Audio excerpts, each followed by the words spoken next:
అందరికీ నమస్కారం. సర్కార్ వారి మీడియా యూట్యూబ్ ఛానల్కు స్వాగతం. పశ్చిమ బెంగాల్ ఎన్నికల్లో ఘోర పరాజయాన్ని చవిచూసిన తృణమూల్ కాంగ్రెస్ అధినేత్రి మమతా బెనర్జీకి అకస్మాత్తుగా ఇండియా కూటమి ఎందుకు గుర్తుకొచ్చింది? ఇండియా కూటమి బలోపేతానికి తానొక సామాన్య కార్యకర్తలా పనిచేస్తాను అని ఆమె ఇప్పుడు ఎందుకంటున్నారు?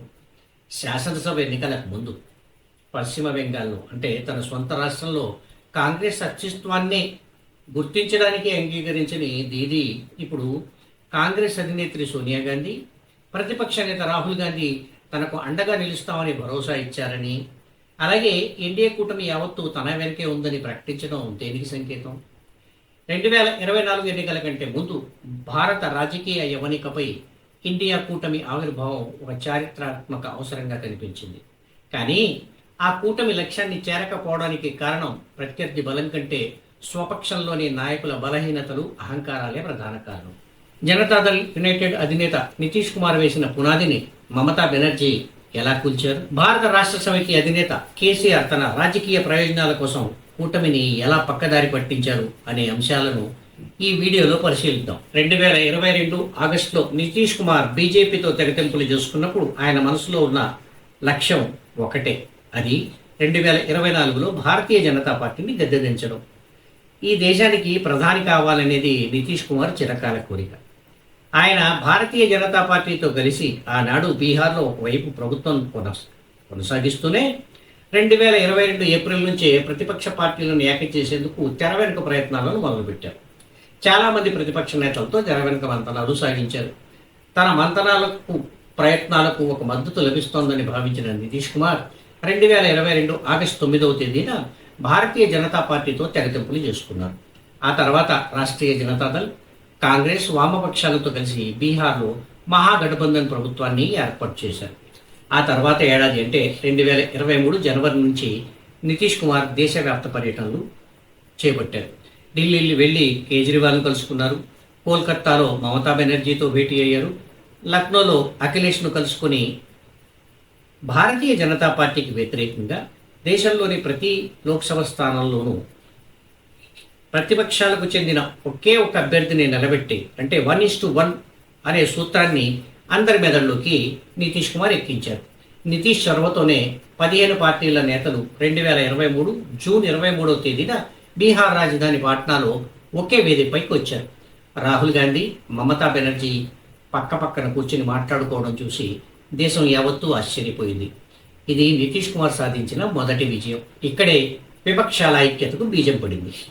ఒకవైపు నితీష్ కుమార్ తన ప్రయత్నాలు కొనసాగిస్తుండగానే మరోవైపు ఆనాటి తెలంగాణ ముఖ్యమంత్రి కె చంద్రశేఖరరావు తన ఫెడరల్ ఫ్రంట్ రాగాన్ని అందుకున్నారు. ఆయన కూడా బీహార్ వెళ్ళి నితీష్ కుమార్ను కలిసి భారతీయ జనతా పార్టీ కాంగ్రెస్ రహిత ప్రత్యామ్నాయ ఫ్రంట్ ఏర్పాటుకు తాను చేస్తున్న ప్రయత్నాలకు మద్దతు ఇవ్వాలని కోరారు. జాతీయ రాజకీయాల్లో తలపడిన నితీష్ కుమార్ కాంగ్రెస్ రహిత ప్రత్యామ్నాయంతో బీజేపీని ఎదుర్కోవడం సాధ్యం కాదని తెలిసి ఆయన కేసీఆర్తో చేతులు కలపడానికి సుముఖత చూపలేదని అంటారు. నితీష్ కుమార్ అందరినీ ఏకం చేస్తుంటే తెలంగాణలో కేసీఆర్ 2023 జనవరి 18న ఖమ్మంలో నిర్వహించిన భారీ బహిరంగ సభతో విపక్షాలలో ఐక్యత లేదన్న ప్రజల్లోని అనుమానాలకు మరింత బలం చేకూరింది. ఈ సభకు నితీష్ కుమార్ హాజరు కాలేదు. ఆయనను చంద్రశేఖరరావు ఈ సభకు ఆహ్వానించారా లేదా అనే అంశంపై భిన్న అభిప్రాయాలు ఉన్నాయి. ఈ సభకు ఆమ్ ఆద్మీ పార్టీ అధినేత, ఆనాటి ఢిల్లీ ముఖ్యమంత్రి అరవింద్ కేజ్రీవాల్, పంజాబ్ ముఖ్యమంత్రి భగవంత్ మాన్, నాటి కేరళ ముఖ్యమంత్రి పినరయి విజయన్, సమాజ్వాదీ పార్టీ అధినేత అఖిలేష్ యాదవ్లు హాజరయ్యారు. కేసీఆర్ ఉద్దేశం కాంగ్రెస్ లేని థర్డ్ ఫ్రంట్.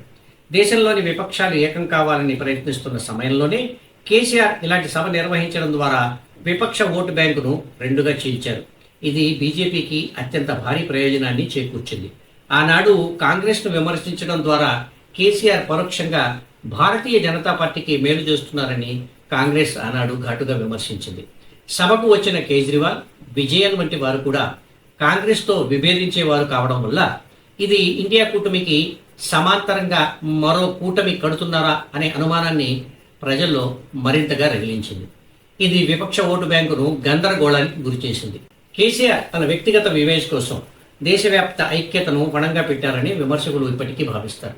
ఆయన తన భారతీయ రాష్ట్ర సమితి పార్టీని జాతీయ స్థాయిలో విస్తరించాలనే ఆశలో విపక్షాల ఐక్యతపై గొడ్డలి వేటు వేశారనేది విమర్శకుల వాదన. బెంగళూరులో 2023 జూలై 17వ తేదీన జరిగిన ప్రతిపక్ష పార్టీల నేతల సమావేశంలో తమ కూటమికి ఇండియా అనే పేరు పెట్టారు. ఈ పేరును రాహుల్ ప్రతిపాదించగా నితీష్ కుమార్ దీనిపై అభ్యంతరం వ్యక్తం చేశారు. ఆయన భారత్ అనే పేరు ఉండాలని కోరుకున్నారు. కానీ తృణమూల్ కాంగ్రెస్ అధినేత్రి మమతా మద్దతుతో ఇండియా పేరు ఖరారైంది. ప్రతిపక్షాల ఐక్యతకు ముందడుగు వేసి చొరవ తీసుకుంటున్న తనను ఇండియా కూటమికి ప్రతిపక్షాలన్నీ కలిసి కన్వీనర్గా ప్రకటిస్తాయని నితీష్ కుమార్ బాగానే ఆశపడ్డారు. కానీ బెంగళూరు సమావేశంలో ఆయనకు నిరాశ ఎదురైంది. బెంగళూరు సమావేశం తర్వాత ముంబైలో 2023 ఆగస్టు 31 నుంచి సెప్టెంబర్ 1 తేదీ వరకు 2 రోజుల పాటు జరిగిన ఇండియా కూటమి సమ్మేళనంలో 28 పార్టీలు కలిసి ఒకే వేదికపై వచ్చాయి. జుడేగా భారత్, జీతేగా ఇండియా అంటూ కూటమిలోని పార్టీలు గట్టిగానే నినదించాయి. కానీ సీట్ల సర్దుబాటుపై ఒక్క అడుగు కూడా ముందుకు పడలేదు. ప్రతి ప్రాంతీయ పార్టీ తన గడ్డపై కాంగ్రెస్కు ఒక్క సీటు కూడా ఇవ్వడానికి ఇష్టపడలేదు. విపక్ష కూటమి పతనం కావడానికి ప్రధాన కారణం 2023 డిసెంబర్ 19వ తేదీన ఢిల్లీలో జరిగిన 4వ సమావేశం. ఇక్కడే మమతా బెనర్జీ తన అసలు రంగు బయటపెట్టారు. నితీష్ కుమార్ను కన్వీనర్గా ప్రకటిస్తారని అందరూ భావిస్తున్న తరుణంలో మమతా బెనర్జీ అనూహ్యంగా కాంగ్రెస్ సీనియర్ నేత మల్లికార్జున్ ఖర్గే పేరును ప్రధాని అభ్యర్థిగా తెరపైకి తెచ్చారు. దీనికి అరవింద్ కేజ్రీవాల్ వెంటనే మద్దతిచ్చారు. మమత ఎందుకు ఈ ఎత్తుగడ వేశారు అనే అంశంపై రాజకీయ పండితుల విశ్లేషణలు పరిశీలిస్తే నితీష్ కుమార్ కన్వీనర్ అయితే కూటమి పగ్గాలు ఆయన చేతులకు వెళ్తాయి. అది మమతకు ఇష్టం లేదు. ఒక దళిత నేత పేరును ప్రతిపాదించడం ద్వారా కాంగ్రెస్ను ఇరకాటంలో పెట్టడం.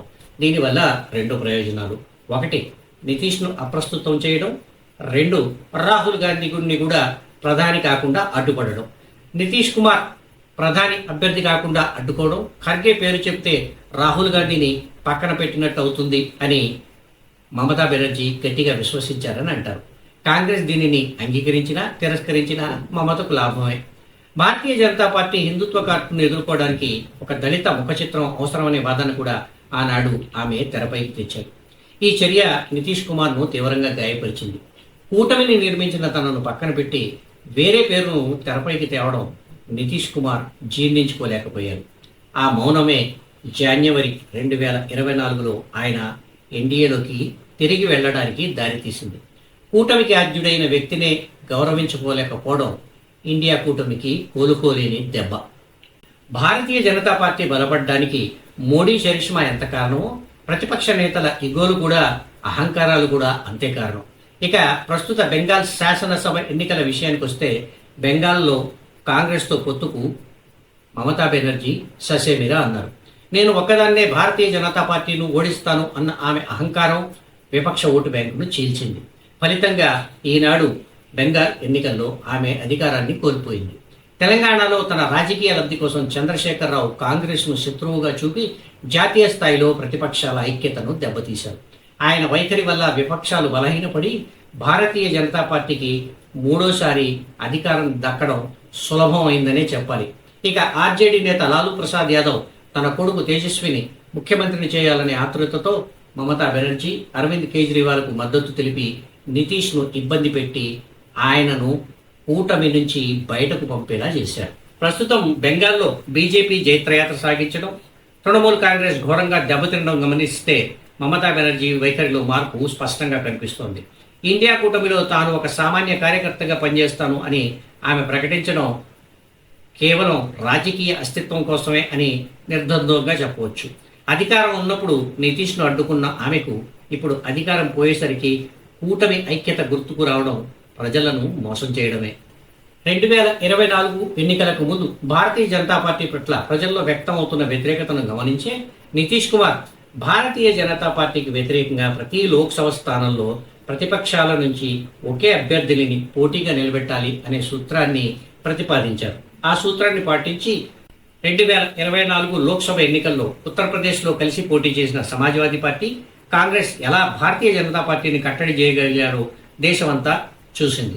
2024 ఎన్నికల్లో అబ్కీ బార్ 400 పార్ అని నినదించిన భారతీయ జనతా పార్టీని 240 సీట్లకే జనం పరిమితం చేయడంలో ఉత్తరప్రదేశ్దే కీలక పాత్ర. బీజేపీ బలపడడానికి కేవలం మోదీ శక్తి మాత్రమే కారణం కాదు, విపక్షాల విచ్ఛిన్నమే ప్రధాన ఆయుధం. నితీష్ కుమార్ను కన్వీనర్గా చేసుంటే సీట్ల సర్దుబాటు 2023లోనే పూర్తయ్యేది. కేసీఆర్ తన వ్యక్తిగత ప్రతిష్ట కోసం కాకుండా దేశం కోసం ఆలోచించి ఉంటే విపక్ష ఓటు బ్యాంకు చీలిపోయేది కాదు. మమతా బెనర్జీ తన రాజకీయ కుతంత్రాలతో నితీష్ను వెన్నుపోటు పడవకుండా ఉండి ఉంటే నేడు దేశ రాజకీయ ముఖచిత్రం మరోలా ఉండేది. రాజకీయాల్లో నాయకులు దేశ ప్రయోజనాల కంటే తమ యుగోలకు ప్రాధాన్యత ఇస్తే ఫలితం ఇలాగే ఉంటుంది.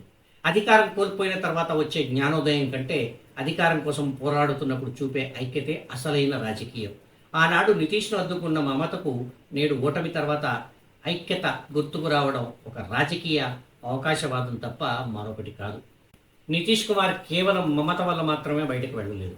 కాంగ్రెస్ అలసత్వం కూడా ఆయనను విసిగించింది. ముంబై సమావేశం తర్వాత సీట్ల సర్దుబాటు ముగించాలని నితీష్ కుమార్ పట్టుబట్టారు. కానీ కాంగ్రెస్ అప్పటి 5 రాష్ట్రాల ఎన్నికలు అంటే తెలంగాణ, రాజస్థాన్ తదితర రాష్ట్రాల ఫలితాల కోసం వేచి చూసింది. ఈ జాప్యం భారతీయ జనతా పార్టీకి అడ్వాంటేజ్గా మారింది.